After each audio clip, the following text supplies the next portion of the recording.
Okay, so today we'll be going over mermails.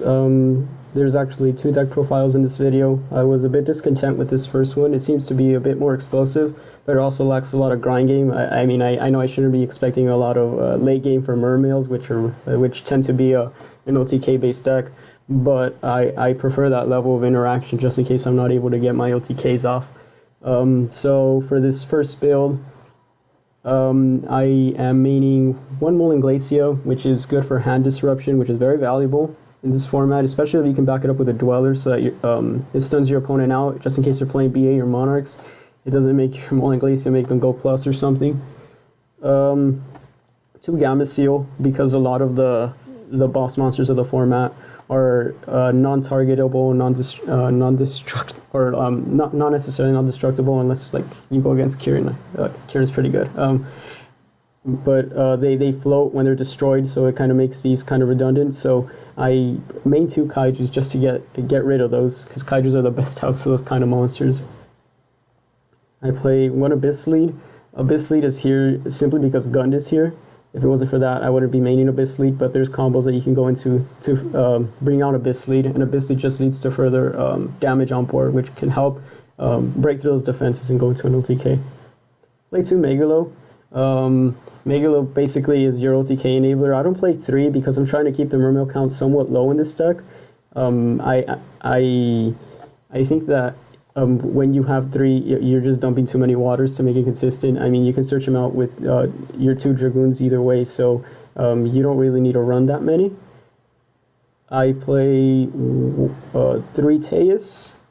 I play Teus because I play 3 of the Teus because they're very flexible, and they're very flexible because they only dump 1 water, so you get to pick and choose, and they kind of replace the water that you dump with one of the mermails, so preferably the Abyss Gun if you have a mermail in your graveyard, but even if you don't, it kind of replaces the whichever water you happen to dump. And if you dump a Dragoons, it's basically a 1-for-1 because you get a mermail off of this and an Atlantean off of this, or a Sea Serpent off of this, my bad.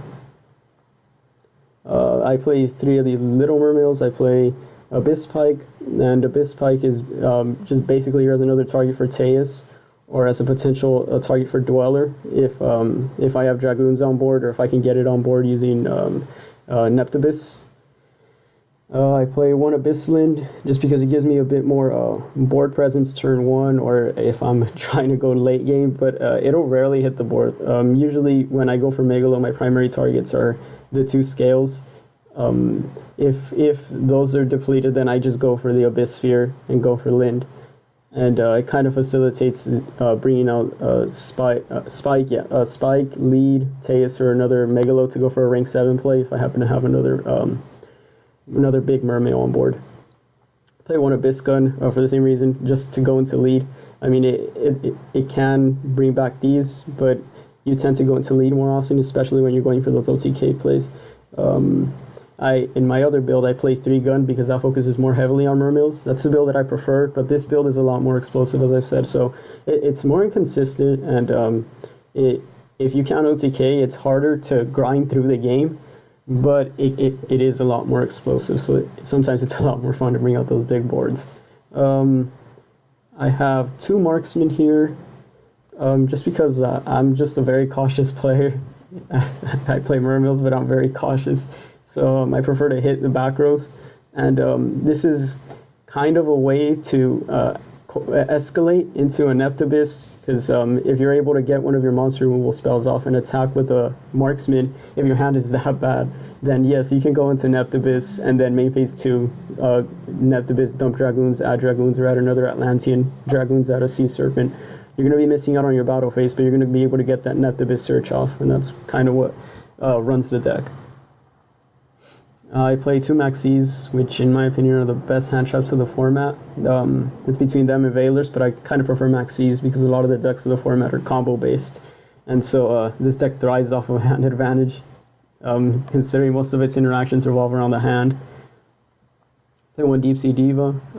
It just gives you access to your Synchro Toolbox, which is you're going to be your main source for spot removal. Usually when you go into Exceeds, it's probably going to be Dweller. I think I went into Castell like once, but I tend to go more to Dweller sometimes into Spider Shark. But yeah, the Synchro Toolbox provides your main source of spot removal, mainly in Gungnir. It also provides some kind of a backup to your plays just in case something goes awry. You have a Herald and you have Meteor Burst just to add that element of stun. So yeah, Deep Sea Diva kind of fetches your NEPTABYSS, or it can fetch you any of your little Atlanteans. Yeah, just depending on the situation, you can mix and match it. Play 2 infantry because a lot of the meta can't be targeted. Well, Cosmos specifically, they can't be targeted, and so it's kind of lost a bit of its value. But at the same time, again, going against Rogue or going against something like Monarchs, which tend to have like some slow starts, you know, only placing 1 Monarch on board, you can remove that Monarch, or you can remove that 1 card that's blocking the OTK, and you can just swing for game. It's also a nice interaction to have because you can NEPTABYSS, you can use NEPTABYSS second effect to bring out your infantry from grave, and then if you have Diva in hand, you can just normal summon for a second time that turn. And then if you want to go for something like Meteor Burst or Herald, you have that option due to Diva and infantry. I play 3 NEPTABYSS. It's you have to run 3 in the deck because it's basically the center of the deck. Without it, the deck really can't function as well. I don't think it'd be nearly as viable if it wasn't for NEPTABYSS. NEPTABYSS just kind of enables these really crazy plays. It's a 2-card OTK if you have Teus and NEPTABYSS. It's potentially 2-card OTK if you have Megalo and NEPTABYSS, as long as you don't totally break or something. But yeah, it leads to some very crazy OTKs that are very consistent as long as you open it or you're able to bring it out of your deck somehow. I run 3 instant fusions, and I'm only playing 1 instant fusion target, but I want to see this card as early as possible. And yes, at times it leads to a dead draw, but I feel like it's very worth it when you're able to Nord into Dragoons, into Dweller, get the Dragoon Surge. That kind of accelerates your plays, and you're often not going to be opening the rest of them because the duel, if you play well, the duel won't last that long. I play 1 for 1 for the same reason the same reason that you play 3 NEPTABYSS. You just really want to see NEPTABYSS as early as possible. I played 3 monster removal spells, 1 Raigeki and 2 Dark Holes, just because it's important to get past those established boards, and you know that targeting won't do it for some decks, and for other decks the boards are just too big to remove with 2 infantries and whatever you can bring out with Diva in terms of spot removal. So it's important to get that kind of mass removal. Even if they float like BAs or Cosmos, you kind of set them back a bit, and you're able to hit at their boards when they're a bit more exposed. There's a lot of value to that. I play 1 Upstart just to make it a 39 card deck for consistency reasons. Play 2 Salvage.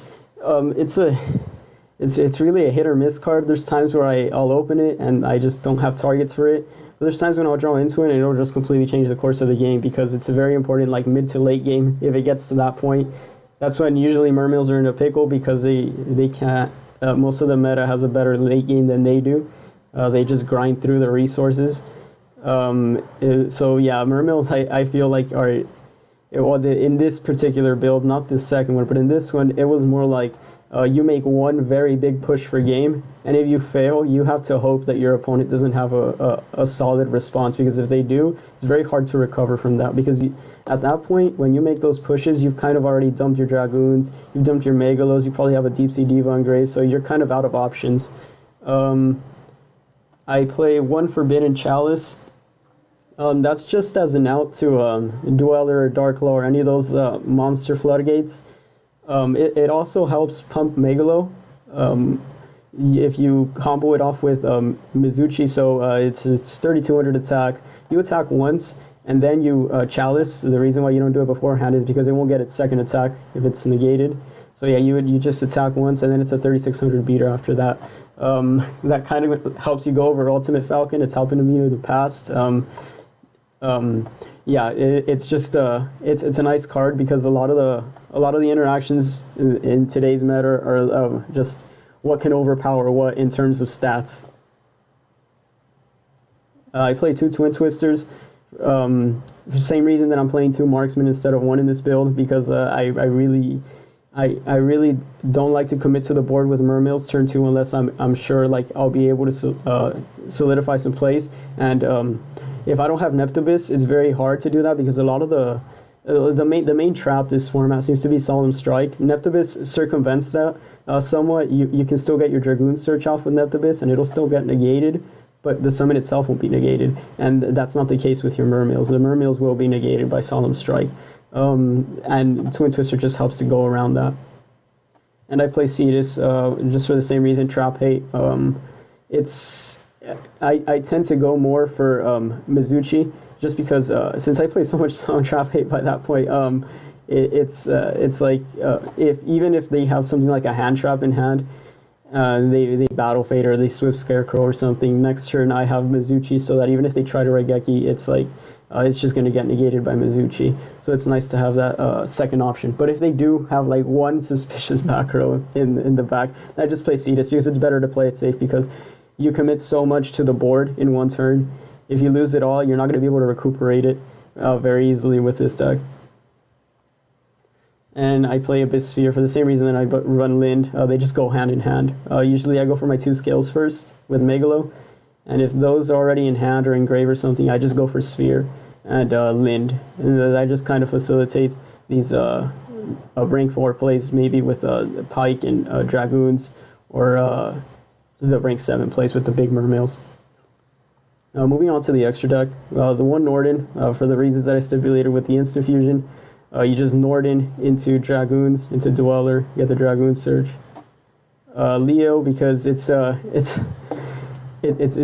pretty solid, this format. I feel like it's kind of like before the introduction of Dark Planet. Well, if Cosmo players running Dark Planet or several Cosmojos, then it's easy to out. But other than that, like, it's very difficult to get over for a lot of rogue decks that rely around targeting, for the same reasons that it's hard to get around the Cosmo big ships. And it's very easy to go into because you can just Deep Sea Diva into NEPTABYSS, into Tatsunoko, and then Tatsunoko can use a Mermail in your hand or a Mermail on the field to go into it. Yeah, it's pretty simple. Trishula, because Trishula is just great. It's non-targeting, it's banishing, and you get a banish from hand, grave, and field. And there's ways to create some very degenerate hand loops using Molten Glacia, lead, and Trishula first turn, and make your opponent have 2 cards in hand turn 1. Meteor Burst, just because, as I said, I'm more of a cautious player, so I prefer not to OTK until I'm sure that my opponent just can't do anything in response, because if they're able to do something and then retaliate the next turn, it's very hard to build back up from that. So it's better just to play it safe and just go for something that negates those monster effects. It's also very good against BA. BA kind of cries when you pull this out. Gungnir, just for more spot removal. In case I need to remove a lot of things, Gungnir combos very well with the Atlanteans, because let's say I want to pop 2 cards. So I'll just drop 2 Atlanteans, pop those 2 cards, and then the Atlanteans trigger. And they pop an additional 2 cards if those targets are there. I play one Psyhemoth. It's a good out to the Cosmo ships. It's non-targeting, it just banishes, so they can't get their float effects off. It's really valuable if you want to get over a large threat. Play one Armory Arm. This combos very well with Megalo, just as another pump spell. You know, you have your Cetus, but this just gives it another 1,000 attack. So it's a 4,200 beater that inflicts damage equal to their attack. So essentially, it's kind of if your opponent controls those monsters in attack position, you're going to be inflicting 4,200 damage off the first attack alone. And if they control another monster that's in attack position, you can inflict an additional 4,200 damage, and that's already game. I tend to go more for Herald, simply because it just gives me a negation, and that's really valuable. But if I know that my opponent can't do anything in response, then I just go for Armory Arm because it's flashy. And Tatsunoko, you go into this basically just with Deep Sea Diva and NEPTABYSS, and it's a really great card because it lets you go into it lets you escalate into these bigger synchros using monsters on field and hand, and that's very valuable because there's times when you just can't bring stuff out that's in hand. Yeah. For Exceeds, I play one Abyss Gaios. Negations are really solid. His negation effect is a lot more valuable now that, well, it's valuable against pendulum matchups just because they're so combo based that if you negate their, let's say their pendulum sorcerer when it hits the field, that's really valuable. Also because you can whip this out against like an established board of Cosmos and place it on the field, and they just can't get over it because level 5 or higher monsters cannot attack. So it might be smaller than their Dark Destroyer, but their Dark Destroyer still can't out it by battle. And you can just wait until you have enough resources to finish them off. I play one Draco Sack. It's very good in this deck. Draco Sack is a bit outdated because I mean it can just get Castelled, but the level 3 tokens that it makes are very valuable because you can just go into Deep Sea Diva, into NEPTABYSS, Tatsunoko, or Tatsunoko is completely optional. You just go with those 2 level 3 tokens, go into Trishula. It just gives you more options to go for with your synchro plays, and also because the spot removal is still pretty good in this format. Maybe not as good as when you could disrupt like pendulum scales, but it's still pretty valuable. Big Eye because I like to steal opponents' monsters. It's pretty fun. The Hope Woven Dragon Spider Shark, that's a long ass name. It's good for outing Cosmos, just because you can just you have the option to out them by battle if they're just that big that you can't out them with like a regular Megalo or something. And also because its second effect is really nice because usually you'll be going into this with Norden, right? So when this dies, you're able to summon Norden from your grave, and Norden just triggers, and now it can just summon another level 4 from your grave. And you can just crash this maybe into a Cosmo, summon a Norden summon NEPTABYSS, and then just go for another rank 4 and get another search off with NEPTABYSS. Castell, I've really only went into this once. I tend to go more into the water ones just because my rank 4 plays consists solely of NEPTABYSS and Norden, or NEPTABYSS and Pike, NEPTABYSS and NEPTABYSS. And I want to get those searches off. But I have went into them like late game when it's important to get that disruption off, and I won't be searching anything with NEPTABYSS. The Dweller because you get a lot of stun off. A lot of the deck, well, most if not all of the meta decks in this format are a graveyard. Well, no, not necessarily graveyard based, but what BA is. But I mean, they rely a lot on the graveyard, and Dweller just completely shuts them out of that, and that's really great for this format. And it just synergizes very well with the deck. At the same time, it completely shuts down the deck. That's pretty funny. Moving on to the side deck, I played 2 DD Crows just to stop BAs with their Sears. It also kind of stops Monarchs if you hit Pantheism, or if you hit their if you can hit their Prime Monarch or bait it out so you can remove it and then attack for game, because that's one of the issues this deck has against the Monarch matchup. Just Prime Monarch 2400 defense is a bit big when you're trying to go for an OTK. And so it's important to try to bait it out or just completely shut it out from happening. Otherwise, you have to power through it. Draw and Lock, I'm testing this. I'm not sure if I'm actually going to main it, actually going to side it. But it's whenever I play against Monarchs and I see them go for all those searches, I'm like, wow, it'd be very nice to have a Draw and Lock at this moment. But a lot of these extra deck choices, a lot of these side deck choices are already kind of outs to Monarchs, so I'm not sure if I'm probably oversiding for Monarchs. I might take it out. 2 Veilers again for Monarchs, or to bait out the Cosmo tags.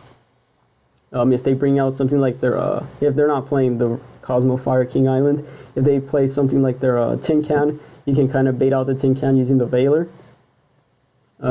Also for Monarchs, you hit their Idea and they're kind of dead in the water for a bit. Or if they somehow bring a Monarch out without their Idea, using Prime and Domain, then you can hit that, and it'll stop them for that turn. I play 2 System Downs, just regular Cosmo Hate. It's a bit less valuable now that Dark Planet is a thing. I'm not sure how many Cosmo players will play Dark Planet, but it's there. It's a 4K Nat Beast. But it's still a great card against Cosmos. That's undeniable. an extra 2 Forbidden Chalices in case I go against a rank 4 deck or a Pepe deck or a Draco Pal deck. Why do I still call it a Draco Pal deck? Just to stop their Dwellers in standby phase, which is when they tend to activate them because they're afraid of getting Kaiju. Another Twin Twister in case I'm going against a back row heavy deck, because I know Clay Demise, Yosenju Demise, all these stun decks that are focused around Carter Demise are very popular right now. So it's important to get rid of those back rows because a lot of them will be banning something like Macrocosmos to shut you down. I play 2 Trap Stuns for this against the same decks.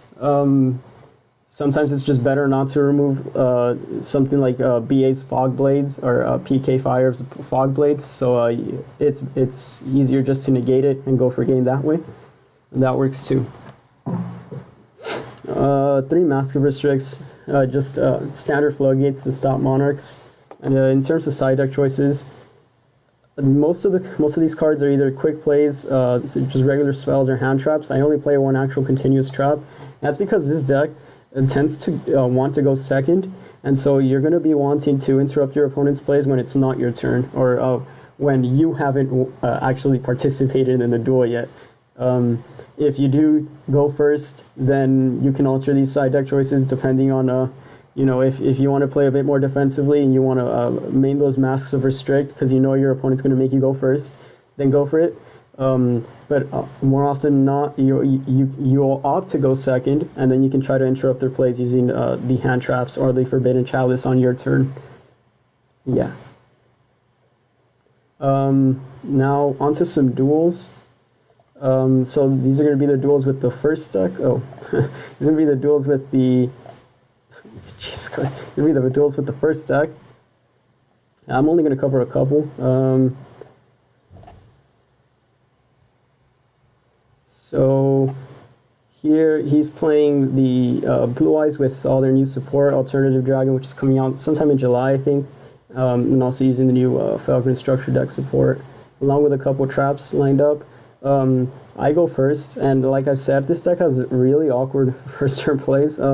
Potentially here, I actually could have went for a hand loop, but I didn't know what he was playing, and so I wanted to play it a bit safe, because if I were to get interrupted and I had Diva and NEPTABYSS out, I was just caught with my pants down. Yeah, I'd be kind of screwed for the rest of the game. So I just set the Cetus just to bait out a Twin Twister, because if he dumps something from his hand, that's one less card I have to worry about. So he normal summons Maiden, sets 2 and passes. I'm lucky here because I draw into Dark Hole. My deck would have a hard time kind of outing this Maiden. I would have to go into something that just didn't target, which is few and far between. But potentially I could bait out the Blue Eyes, but I'd prefer not to bring that out. So I just Dark Hole the Maiden, and then I go for Deep Sea Diva. That gets Solemn Noticed, so that's going to stop my plays for the turn, and I'll just pass. Unfortunately, he bricked really hard. So, I mean, then again, so did I. And see, that's kind of one of the issues with this deck, that it's very explosive because it mains those 3 instant fusions, and it's able to have them in hand a lot of the time. But sometimes you have them too much of the time, and yeah, that's kind of what happened here. So I top deck NEPTABYSS, and it's basically game from here. I mean, he chooses not to bottomless the Teus, and I mean, I don't blame him, because he saw me add the Megalo, I believe, and what he doesn't expect is that I'm actually main decking Cetus just to be safe against whatever that back row is. Yeah, I add Gund, and that's the basic combo with Teus and NEPTABYSS. You just you dump Dragoons, add another Dragoons to hand. The Dragoons that you dumped gives you Megalo, Teus dumps Dragoons, adds Gund, and that Dragoons adds Lead, and then you just Megalo to dump 2 and summon Lead. It's pretty straightforward, but I decided to get a bit cheeky with it. Just in case my opponent's set card floats, for some reason, I would have went into Dweller, and then used Dweller in conjunction with Dragoons, detaching Dragoons to negate whatever that is if it happens to float, add a Molding Glacier potentially, and then I could structure my plays around so that I would be able to Molding Glacier his hand for 2, and he wouldn't be able to float if he had anything that floated. This is against the Counter Fairy Card of Demise deck. This is a bit more of a trap heavy deck, but the deck still performs, Mermail deck still performs pretty well against this deck. Well, in this particular game, it performed very well against the deck. I Dark Hold a Bountiful Artemis because I don't want him to get a lot of draws off. I know that a couple of those cards have to be counter traps. In this case, it's only the Solemn Strike, but he does have a lot of nasty other cards. So I NEPTABYSS, and NEPTABYSS sends Dragoons as cost. Solemn Notice negates it, but the Dragoons has already been sent, so Dragoons is still going to get its effect off. So here, he activates Emptiness in response to my Megalo, but I sent 2 Marksmen with the intention of hitting any of the 2 back rows. So I think I'll be targeting these 2. Yeah, okay.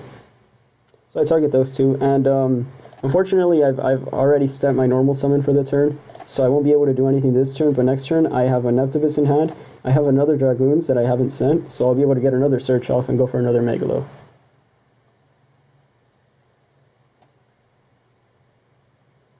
And I mean, he scoops at this point because he has a Raigeki that's pretty dead, and he has an Ariadne, but either way, Ariadne wouldn't have saved him. He would have gotten the search off. It wouldn't have mattered because I had NEPTABYSS. NEPTABYSS would have dumped the Dragoons, add another Atlantean. Dragoons would have added another Sea Serpent. That would have just escalated into further shenanigans. Well, the Harpy duel was pretty uneventful, so we'll just skip that. Mermail versus Mermail. This was pretty interesting because it kind of showcases kind of what it's like to have a dead draws in a Mermail deck. So he Moray of Greeds, and as you can see, it screws him over. He had Teus and a NEPTABYSS in hand. He also had a Molding Glacier. Not the best opening for Mermail's first turn. Second turn, that would have been an OTK, but he decides to just get rid of that and draw 3, and it ends up screwing him over because he draws into an infantry, sphere, and salvage. So now he's kind of dead in the water. He has 2 spheres that he can use next turn, so he adds Dragoons. Dragoons is going to fetch a Megalo, but considering what he had in hand, he was in a much better position if he had just not done that. And oddly enough, he's playing a 3-sphere. I prefer my Mermail builds to be a bit more streamlined because I'm not planning for the late game. So I thought that was questionable. But so I dump Dragoons and then add the Marksman. And then Dragoons gets me Diva, I believe. And dump 2 with Megalo. I won't be needing Teus because my plays are already solid enough. I have an Instant Fusion in hand. So what I'm thinking, my thought process at this moment was, okay, he has 3 back rows set. I can bait one of them out with Megalo because I feel like my Instant Fusion for Dweller is a lot more important because if I bait out one of the strikes and assuming his other back row is just dead, I can just Instant Fusion into Dweller, and then I'll be set for next turn. Well, he'll have to skip a whole turn because his monsters won't activate. He can beat over my stuff with Megalo, but he'll still be set back, and I can just capitalize on that next turn with Deep Sea Diva and Teus and Molding Glacier. Luckily, all of his back rows happen to be his base spheres, so I play Cetus just to play it safe. Just in case one of these does turn out to be pretty nasty. I know that nothing happened to Megalo, which I found odd, if those back rows were really live, but I reckon that they might be battle traps. That's why I'm playing the Cetus. Here I go for Instant Fusion into Dweller. I may have played a Dweller in defense, otherwise I feel like this was a misplay considering that I had no knowledge of what the other 2 back rows were. So yeah, I think I should have played Dweller in defense just because of all the mirror forces that there are in the game right now. I mean, he would probably just use the Quakey mirror force, but yeah, I should have put Dweller in defense. Here I go for Dweller. I get another search off, just a random search. potentially I could go into something like a Draco Sack, pop a token, or something that would detach. Maybe take his Megalo just to get a Mermail engrave, and then Megalo for 2, Gund gives me another one, and I go for another rank 7. But yeah, at this point he just scoops it up because he knows that his back row's pretty dead, and Dweller just kind of shuts the deck down, ironically. This is against a Monarch player. Not the best opening hand, but he does Hand Deity. Hand Deity is such a good card. Yeah, here he uses Lure of Darkness, banishes his Caius, and get more draws off. And now he's actually pretty well set up. He's got an Idea into Eidos, the standard Monarch plays. Sack 2 for Aether. He opts to get his domain. He's playing Domain Monarchs, so I guess he's expecting me to use the extra deck. I mean, I do have Diva in my hand, but the extra deck is a long way out. So yeah, as I was saying, the main problem against the Monarch matchup is Prime, just because it's so difficult to get over with 2400 that can't be removed. When setting up for these OTK plays, you remove your opponent's board, but there's really no way to remove your opponent's graveyard, especially when that card in the graveyard can be chained to anything, so it's kind of a nuisance, and it's something that you're going to have to deal with regardless of whatever board you set up, so you want to set up a board that can get over it. But here, he kind of does it for me. He gets rid of his own Prime for me. Of course, he didn't know what I had in hand, so that was probably the best play he could have made. Salvage is actually valuable here, but just barely because I happen to have exactly 2 targets.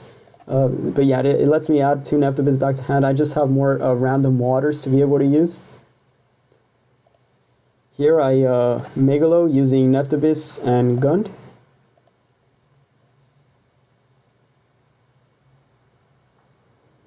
Add the Mizuchi because it'll stop his Pantheism, Stormforts, Raigekis, which he happened to have, just in case I'm not able to OTK for some reason. So yeah, this just lets me swing for an even 8100 damage, and I just take the game. Okay, I'm going to stop this here, and I will be back later with the second deck profile, which was probably my preferred deck profile.